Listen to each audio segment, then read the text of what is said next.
Mes interminables salutations à tous. Je viens très rapidement ce matin, à travers cette courte petite vidéo, vous faire savoir, chers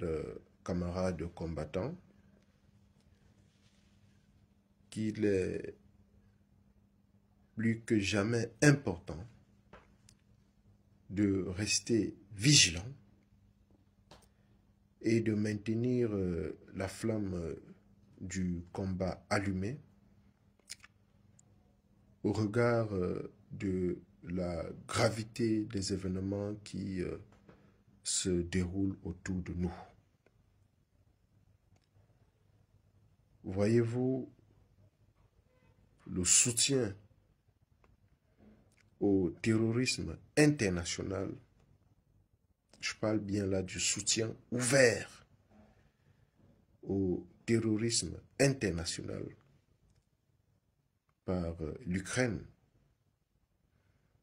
sur le sol africain est quelque chose de très inquiétant. J'ai pris un petit recul pour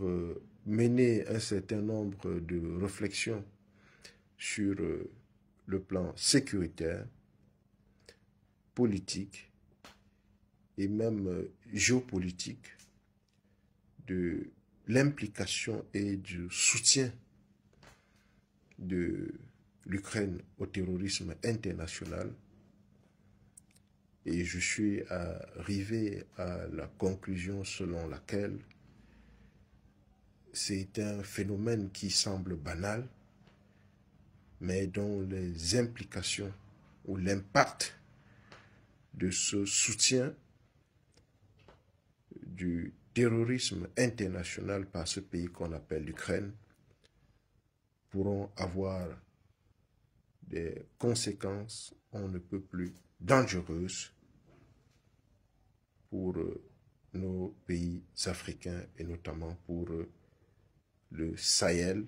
mais singulièrement pour l'AES. À l'observation et à l'analyse, je vous le dis et je le répète, le soutien de l'Ukraine au terrorisme international pourra,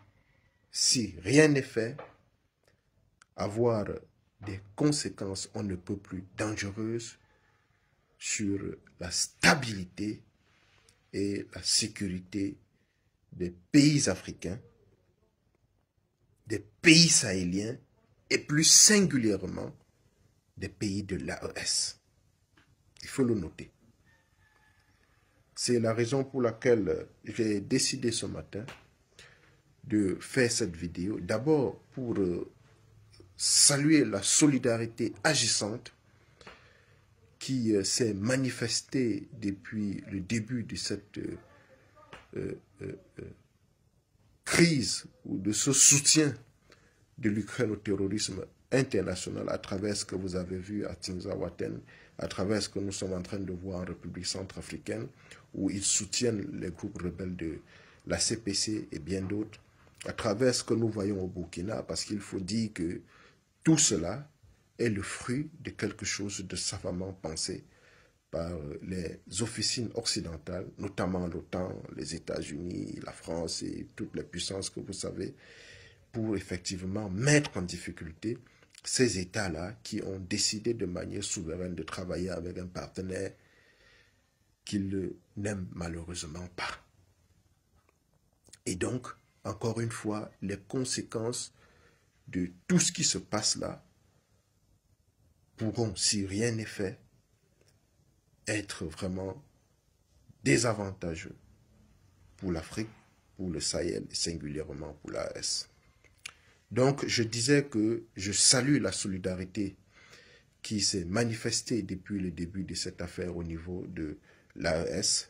avec des manifestations qui ont eu lieu, et je salue singulièrement la manifestation qui a eu lieu le 31 août au Burkina Faso, où les jeunes sont sortis avec des graffitis pour demander tout simplement le départ des représentations diplomatiques ukrainiennes sur le sol africain et bien d'autres. Et je voudrais aussi dire à l'endroit des pays membres de l'AES et puis de l'Afrique noire tout simplement qu'il faudrait vraiment que la dénonciation de ce qui s'est passé au Mali, au Burkina Faso, soit vraiment quelque chose de très poussé et que des actions fortes soient prises pour que l'Ukraine ne vienne pas saper les efforts de paix, de stabilité et de développement qui sont actuellement en train d'être posés ou construits sur le sol africain. C'est cette réflexion que je tenais à partager avec vous ce matin et je vous prie de faire passer le message.